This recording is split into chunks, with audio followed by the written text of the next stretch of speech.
Welcome to my YouTube channel super academy. I am Mukhtiyar. तो मेरे प्रिय विद्यार्थियों और साथियों, मैं आपके सामने मैथ के कुछ क्वेश्चन लेकर आया हूं, जो क्वेश्चन बहुत ही अच्छे क्वेश्चन हैं।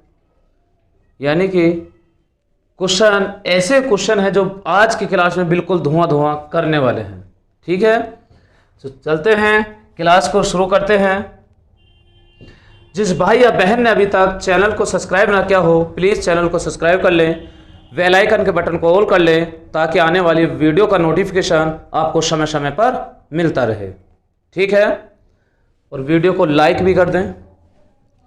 देखिए, एक पार्किंग में कुछ 2 पहिया और 4 पहिया वाहन हैं। यदि वाहनों की संख्या 110 है और पहियों की संख्या 300 है, तो 2 पहिया वाहनों की संख्या ज्ञात कीजिए।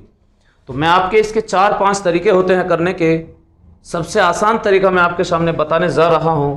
आपने आज तक जहां भी पढ़ा होगा वो खासकर ये पढ़ा होगा जिसे मैं पहली बार बताने जा रहा हूं। पहले मैं उसे बताऊंगा, फिर एक आसान तरीका उसके बाद बताऊंगा। ठीक है, तो उसने कहा कुछ 2 पहिया और कुछ 4 पहिया वाहन हैं। तो 2 पहिया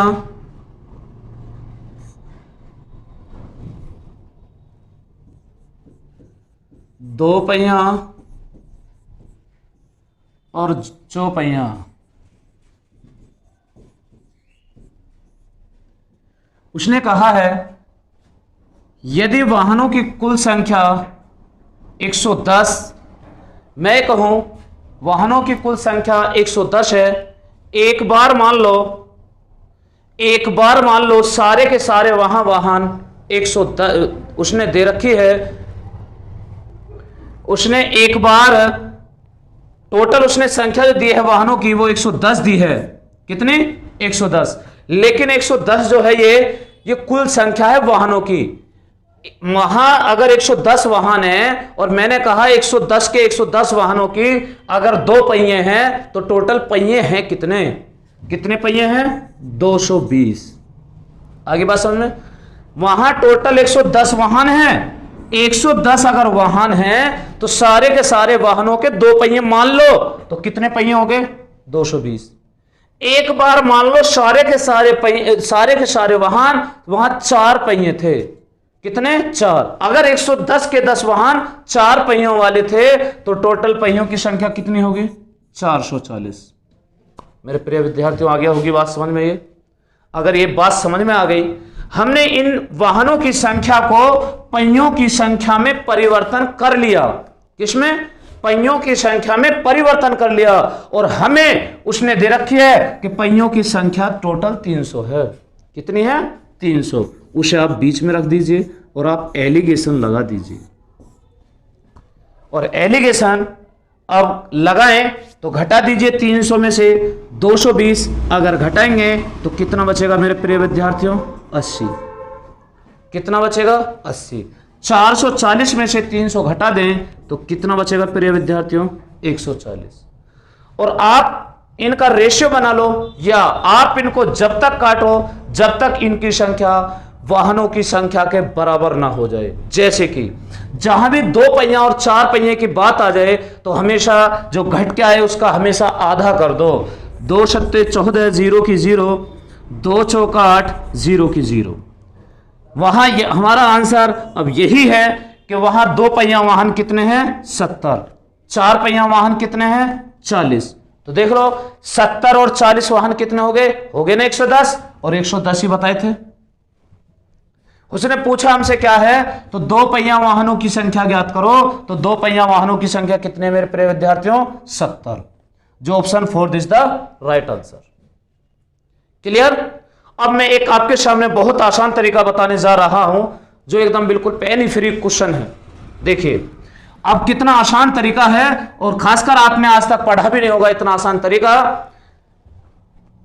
चाहे अब तो यहां 2 पहिए 4 पहिए की बात है, यहां कुछ नाम ऐसे भी आएंगे जो स्टूडेंट देखकर कंफ्यूज हो जाएगा। जैसे वहां कह देगा 4 पैरों वाले केकड़े या 8 पैरों वाले केकड़े, यानी पैरों वाली संख्या, या कुछ भी ऐसा नाम ले सकता है कि मक्खी के पैर कितने होते हैं, वहां कुछ मक्खियां हैं, कुछ ऐसे नाम। वहां लेकिन हमें ये श्योर देगा, हमें बिल्कुल लिख कर देगा कि अगर कोई ऐसा नाम देता है कि भैंस, गाय, बकरी, तो हमें पता होता है कि भैंस के कितने पैर होते हैं, गाय के कितने, बकरी के कितने, मोर के कितने, कबूतर के कितने। वहां ऐसे नहीं देगा कि 2 पैरों वाला कबूतर, नहीं, वहां हमें पता है। लेकिन अगर उसने नाम ले दिया केकड़ा कि एक स्थान पर कुछ केकड़े हैं या कुछ मकड़ी हैं, तो वहां लिख कर देगा कितने पैरों वाला केकड़ा है, ठीक है, चाहे कितने भी हो। तो मेरे प्रिय विद्यार्थियों, बस एक बात याद रखना, जितने वाहनों की संख्या है, जितनी वाहनों की संख्या है उसमें गुणा कर दीजिए जिसके पैर कम हैं। उसने कहा 4 पहिए और 2 पहिए, तो 2 पहिए वाले में गुणा कर दो, तो 2 पहिए वालों में गुणा करेंगे 110 की 2 में गुणा करेंगे, कितना आया 220 आ गया। 220 आने सर टोटल आप कितने, टोटल जो बताए थे वो कितने बताए 300 में से 220 घटा दीजिए, कितना आएगा 80। कितना आएगा प्रिय विद्यार्थियों 80। और जब ये अब जो भी बचकर आया, याद रखना 2 पैर और 4 पैर, उनका डिफरेंस कितना है आपस में, 2 पैर 4 पैर और 2 पैर आपस में डिफरेंस करें हम 4 और 2 का, कितना आएगा 2। जितना भी डिफरेंस है उसका भाग कर दीजिए और यहां से कैलकुलेटिव होकर जो भी आए, जो कैलकुलेशन होकर आए, ये हमेशा उसकी वैल्यू निकल कर आएगी जिसके पैर ज्यादा होंगे।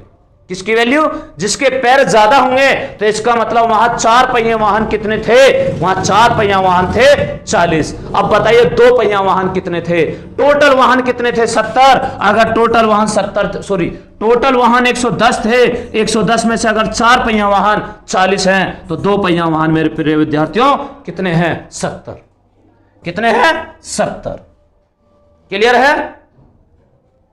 तो चलते हैं नेक्स्ट क्लास में, फिर मिलते हैं ऐसे क्वेश्चनों को आपके सामने आसान ट्रिक के साथ लेकर फिर हाजिर होंगे। तब तक के लिए जय हिंद, जय भारत।